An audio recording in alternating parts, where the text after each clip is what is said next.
Hello there, people of the world, and welcome to today's episode of Coffee Chats with Jax. I eat cereal for dinner probably 6 out of the 7 nights a week, and sometimes it's even 7 nights a week. It just depends on if I ran out of cereal. And it's not even like the fun kind of cereal like Cinnamon Toast Crunch or Frosted Flakes. Like, I eat Old Lady brand. People used to ask me, well, what kind of cereal do you eat before you go to bed? Because I would talk about it all the time and I'd be like, oh, you know, just the normal kind. Now, I eat Old Lady Fiber One. I just like it. Also, I have this weird obsession with going to the grocery store literally all the time. I probably go at least 1 time a day. I don't really know why. When I used to be personal assistant, one of my jobs was going grocery shopping, and it was really fun to me, and I started to realize that, like, I actually really like this. I don't know if it's just like the comforting activity of walking through the different aisles, looking at everything on the walls, or if it's the potential free samples in the bakery aisle, and people don't really understand that. Like, I was told recently that I act like I've never seen the inside of a Kroger before. Also, I have this weird obsession with the Disney Channel. I used to get up at 4:50 in the mornings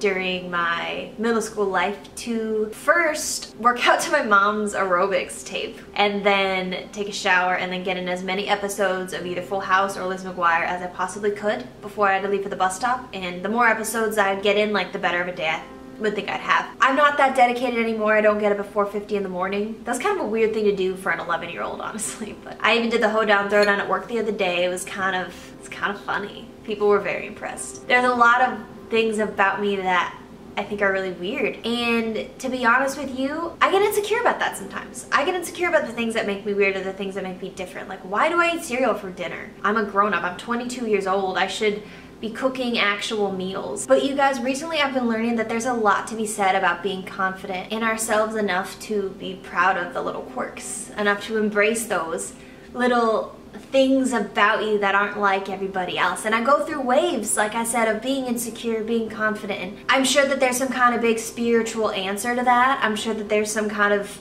reference to, like, the enemy attacking me or something. I don't know, but honestly, I just want to give it to being human. And honestly, if we think about it, being human might be the answer to a lot more than we thought. And unless you're some kind of, like, animal that was able to turn on this computer screen or talking lamppost. So I just saw Beauty and the Beast the other day, so talking furniture is, like, current in my head. That's not that weird. Anyway, unless you're, like, for some reason not a human watching this video, then you can relate to me. There you go. You can relate to the other 50 million humans in the world that have these problems. So why are we being so hard on each other all the time? Why do we hold someone else to a standard that we can't even reach ourselves? I'm sick of trying to be like the next person. I'm sick of trying to model my life after someone else. I've been doing it since I was a little kid. I mean, growing up, I was the little sister, right? So everything that I was trying to be was what I was seeing my big sister be. When I grew up a little bit more, I would start to get into these different groups of friends, and, like, as you guys know, middle school's a hard time in life, high school's a really hard time in life, even college. Like, I started to want to become who I was around. It's not good and it's not smart, and I think the more I'm comfortable with myself, the more I realize that the little things about me that make me me are actually really awesome, and I don't have to try and be like the next person. The more good I realize that I am for people. People need this version of me, just like people need this version of you. They don't need a Hillary Duff lookalike. Wow, that just aged me. They don't need a Kylie Jenner.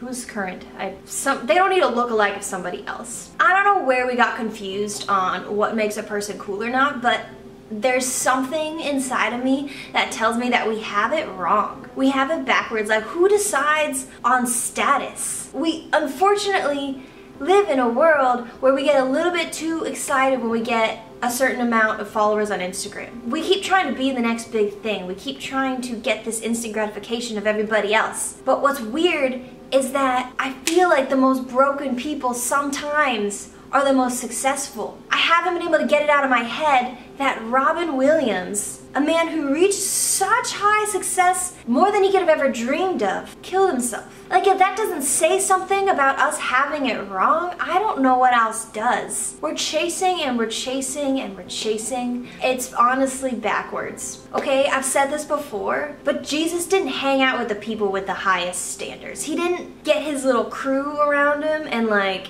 pick the ones with the most Instagram followers or pick the ones with the best singing voices. He picked a bunch of nobodies. He didn't come with some big political, awesome muscular, famous dude. And when people tried to make him that, he ran away and said no. No, he came as a shepherd. He didn't ride into town on some big stallion. He rode in on a donkey. Like a little donkey. Not even a miniature horse, a donkey. If Jesus didn't care about that kind of status, then why are we so obsessed with it? Why are we so obsessed with being like everybody else? I'm not gonna pretend to have the answers to this because I really don't. But what I do know is that Jesus seemed to know something that we didn't about what it means to be significant, and I highly doubt that it had anything to do with who followed who on Instagram. Well, thank you very much for watching this video today. I hope that you enjoyed it. I hope maybe you got something from it. If you want to be more a part of what I'm doing, if you want a more intimate role in my ministry, in my videos, in my life,